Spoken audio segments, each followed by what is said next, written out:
Situation économique marocaine avec vous, Vicky Bogart. Donc depuis 1999 et l'arrivée au pouvoir de Mohamed VI, comment le pays a-t-il évolué? Eh bien, en 20 ans, le Maroc s'est quand même industrialisé, s'est modernisé. Le roi Mohamed VI a lancé une politique de grands chantiers, construction de ponts, d'autoroutes, de zones industrielles.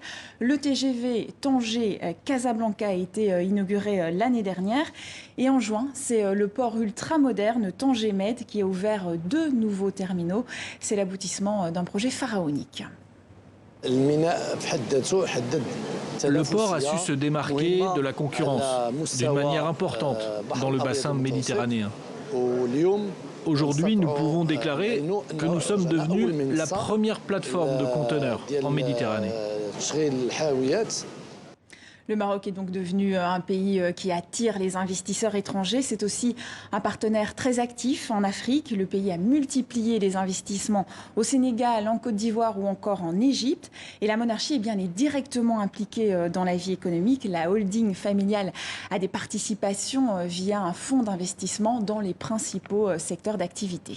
Mais ce développement du coup ne suffit pas à pallier les inégalités et la pauvreté. Eh bien non, on l'a dit, le Maroc est même le pays d'Afrique du Nord le plus inégalitaire. Les richesses se concentrent principalement dans les centres-villes au détriment souvent des campagnes.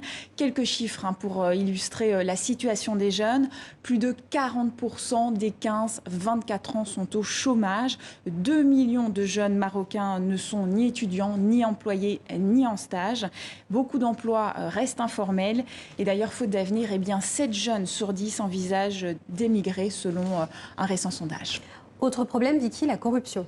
Tout à fait. Selon le FMI, elle coûte au pays plus de 20 milliards de dirhams par an, environ 1,8 milliard d'euros. Résultat de l'ampleur de ces inégalités, le pays n'est qu'à la 123e place sur 200 environ de l'indice de développement humain de l'ONU. C'est pas loin de l'Algérie et de la Tunisie, mais il reste quand même derrière.